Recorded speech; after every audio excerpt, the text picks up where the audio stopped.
Hello guys, welcome to Chemi Study YouTube channel. My name is Ansari Ahmed Talukdar.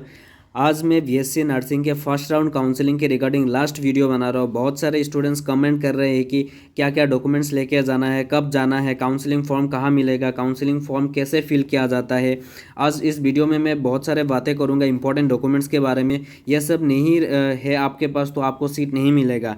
तो बहुत important है, ये video देख लेना। बहुत सारे स्टूडेंट्स वीडियो तो देख रहे हैं पर हमारे चैनल को सब्सक्राइब नहीं कर रहे हैं, तो सब्सक्राइब कीजिए एंड हमारा व्हाट्सएप ग्रुप है उसमें ज्वाइन कीजिए। मैं डिस्क्रिप्शन में लिंक दे दूंगा। तो पहले बात जो है, हम जो काउंसलिंग फॉर्म है वो कहाँ मिलेगा। डीएमई के वेबसाइट में जाइए। डीएमई के वेबसाइट में जाने के बाद ये काउंसलिंग फॉर्म बीएससी नर्सिंग ये लिखा हुआ है, इसमें क्लिक कीजिए तो आपको काउंसलिंग एक फॉर्म मिलेगा, है ना। वो काउंसलिंग फॉर्म आपको फिल करना है। ओके, अब नाउ काउंसलिंग फॉर्म कैसे फिल करते हैं मैं ये बताता हूँ। अब देख सकते हैं ये है काउंसलिंग फॉर्म। हाँ, ये देख सकते हैं, ये डिक्लेरेशन है। तो पहले नेम ऑफ द कैंडिडेट, आपका नाम लिखिए, आपका फादर नेम या मदर नेम लिख सकते हैं। इसमें आप विलेज, आपका एड्रेस है, यहाँ एड्रेस लिखिए, विलेज नेम जितने जो है आपका, है ना। एंड जो roll number of entrance exam, जो आपका सीडब्ल्यू के एग्जाम दिया था उसका रोल नंबर यहाँ पे फिल कीजिए। टोटल मार्क्स आपको ये देख सकते हैं टोटल मार्क्स दिया हुआ है। आपका टोटल मार्क्स कितना आया सीडब्ल्यू में, मान के चलिए 50 आया तो 50 लिखिए। ओके, रैंक एग्जाम में आपका रैंक कितना आया कि 100 आया तो 100 रैंक आप लिख सकते हैं। मोबाइल नंबर आपका मोबाइल नंबर देना पड़ेगा, है ना। और यहाँ पे है डेट ऑफ बर्थ, आपका डेट ऑफ बर्थ दीजिए। एंड ये मार्क्स जो क्लास 12 का है ना। बायोलॉजी का आपने कितना टोटल मार्क्स किया, मतलब आपको मिला वो लिखना है। केमिस्ट्री में कितना मिला आपको वो लिखना है। इंग्लिश में, फिजिक्स में, ये देख सकते हैं कि ये सारा चार सब्जेक्ट है। चार सब्जेक्ट का आप पूरा डिटेल्स लिखना पड़ेगा। एंड टोटल मार्क्स कितना मिला आपको, है ना। टोटल मार्क आपको कितना मिला, ये पीसीबीई मतलब फिजिक्स, केमिस्ट्री एंड इंग्लिश, इसमें आपको टोटल कितना मिला, चारों सब्जेक्ट का कैलकुलेट करके यहाँ पे टोटल लिख लेना। ओके, परसेंटेज इन पीसीबी और physics, chemistry, biology and English में आपको टोटल परसेंट कितना मिला मिलके। तो आपको ये क्या करना है, पीसीबीई का टोटल मार्क को आप 4 से डिवाइड करके यहाँ पे परसेंटेज लिखिए।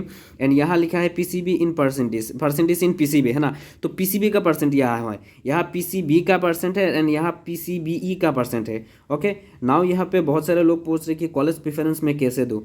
देखो, कॉलेज प्रेफरेंस आप जो भी देंगे, यदि आप यहाँ पे जीएमसी दे रहे हैं तो पहले देखा जाएगा कि जीएमसी में सीट है कि नहीं।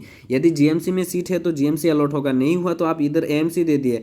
तो मान के चलिए कि आपने इधर एएमसी दे दिया, यदि एएमसी में सीट खाली है तो आपको एएमसी दिया जाएगा। यदि एएमसी में भी नहीं है, आप यदि यहाँ पे कोकराझार सेलेक्ट किया, यदि कोकराझार में खाली है तो आपको कोकराझार अलॉट होगा। तो ऐसा अलॉट होता है सीट। ओके, तो आप कुछ भी दे दीजिए यहाँ पे, आपका प्रेफरेंस वाइज, आपका फर्स्ट प्रेफरेंस यदि जीएमसी है तो जीएमसी दीजिए। ऐसा ही करके देना है। ओके, एंड नाउ आते हैं यहाँ पे year of passing of HSLC. आप क्लास 12 कब पास किए थे, क्लास 12, ये 10 का नहीं है, 10+2 मतलब क्लास 12 का। ओके, एंड बोर्ड आपने किस बोर्ड से दिया, एहसेक बोर्ड या सीबीएसई से, कहाँ से दिया यहाँ पे लिखिए। कैटेगरी और कास्ट, आप कास्ट की क्या कास्ट है, जनरल है तो जनरल दीजिए। बहुत सारे स्टूडेंट्स के पास पहले ईडब्ल्यूएस नहीं था, फिलहाल ईडब्ल्यूएस आ गया तो आप ईडब्ल्यूएस सेलेक्ट करिए। ओके, ईडब्ल्यूएस दे सकते हैं। यदि आप पीडब्ल्यूडी कैंडिडेट या दिव्यांग है तो इधर पे क्लिक कीजिए। एससी है तो एससी, टीजीएल है तो टीजीएल, ओबीसी है तो ओबीसी। ओबीसी के लिए एनसीएल लगेगा तो मैं आगे वीडियो में बताऊंगा। एसटी के लिए ST. Okay, and now residential, ये आप रेसिडेंशियल, ये आपका डिस्ट्रिक्ट क्या है, स्टेट क्या है, ये सब लिखिए। आपका फादर और मदर स्टेट गवर्नमेंट का एम्प्लॉय है कि नहीं वो लिखिए। यदि है तो यस लिखिए, यदि नहीं है तो नो लिखिए। आपका इधर फुल सिग्नेचर चाहिए होगा एंड फुल नेम इधर, एंड इधर डेट, आप कौन सी डेट में यह फॉर्म फिलअप कर रहे हैं। तो ये जो फॉर्म है मैं फिर से व्हाट्सएप ग्रुप में मैं दे दूंगा, आप वहाँ से देख लेना। ये है एक्चुअली फॉर्म, आप देख सकते हैं ना।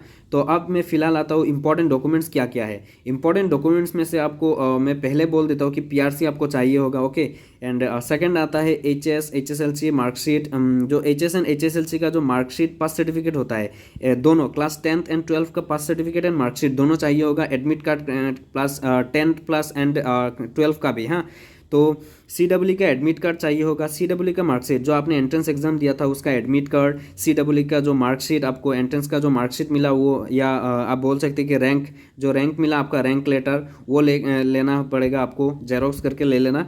पासपोर्ट साइज फोटोग्राफ, ये 8 copy at least, minimum 8 copy photograph ले लेना। काउंसलिंग फॉर्म तो आपको चाहिए होगा, है ना। काउंसलिंग फॉर्म, कास्ट सर्टिफिकेट, यदि आप ओबीसी का है तो ओबीसी का ओरिजिनल कास्ट सर्टिफिकेट, ये सारे के सारे डॉक्यूमेंट्स ओरिजिनल चाहिए। ओके, ओरिजिनल आपको ओरिजिनल चाहिए होगा ये सारे के सारे डॉक्यूमेंट्स। यदि आपका ईडब्ल्यूएस एनसीएल है तो ईडब्ल्यूएस एनसीएल भी लेके जा सकते हैं। ओबीसी कैटेगरी के स्टूडेंट्स को एनसीएल चाहिए होगा। मैं बहुत इंपॉर्टेंट बात बोल रहा हूँ कि ओबीसी एनसीएल जो स्टूडेंट्स है ये आप स्क्रीनशॉट मार सकते हैं। ये सारे के सारे डॉक्यूमेंट्स जेरोक्स करके ले लेना है, एंड जेरोक्स प्लस ओरिजिनल दोनों लेके जाना पड़ेगा आपको। हाँ, ओरिजिनल भी लेके जाना है, जेरोक्स आप मान के चलिए 2 कॉपी पर जो डॉक्यूमेंट्स है वो 2 कॉपी करके जेरोक्स कर लेना। ओके, काउंसलिंग फॉर्म की जो जेरोक्स करने की कोई ज़रूरत नहीं है, वो ओरिजिनल ही देना पड़ेगा, जो आप फिल करेंगे वही देना पड़ेगा वहाँ पे। तो अब मैं इंपॉर्टेंट बात बोलता हूँ कि पीआरसी आपको चाहिए होगा। यदि पीआरसी नहीं है तो वहाँ पे रिक्वेस्ट करना होगा कि मेरा पीआरसी नहीं आया, तो वहाँ पे एक रिसिप्ट दे के आप सीट को बुक करके रख सकते हैं। एंड कास्ट सर्टिफिकेट, इफ़ आप ओबीसी के स्टूडेंट्स हो तो आपको ओबीसी एनसीएल की नीड पड़ेगी, ओबीसी एनसीएल चाहिए होगा। ओबीसी एनसीएल आप टाइम पे नहीं दे पाओगे तो आपका सीट विड्रॉ हो सकता है। ओके, मतलब आप बुक करके रख सकते हैं, आपने जो अप्लाई किया एनसीएल के लिए वो लिस्ट दिखा के आप सीट को बुक करके रख सकते हैं। वहाँ पे रिक्वेस्ट करना पड़ेगा, यदि वो डीएमई के ऑफिस में देते हैं काउंसलिंग के टाइम पे तो आपको मिल जाएगा सीट। यदि नहीं देते तो उसमें कोई भी कुछ नहीं कर सकता, क्योंकि ये डॉक्यूमेंट्स पहले से ही बना होना चाहिए था। ओके, ये इंपॉर्टेंट डॉक्यूमेंट्स हैं, आप इधर स्क्रीनशॉट मार के रख सकते हैं। ओके, आज के लिए यही था। एंड सब्सक्राइब करके रखना चैनल को, एंड व्हाट्सएप ग्रुप जो है हमारा ग्रुप ज्वाइन कीजिए, एंड इस वीडियो को शेयर कर देना सबको। ओके, एंड ये बीएससी नर्सिंग का काउंसलिंग का लास्ट वीडियो है, मैं और वीडियो नहीं बनाऊंगा इसके ऊपर। तब तक के लिए बाय बाय, टाटा। कोई भी अपडेट आता है तो मैं आपको अपडेट कर दूंगा व्हाट्सएप ग्रुप में। Thank you.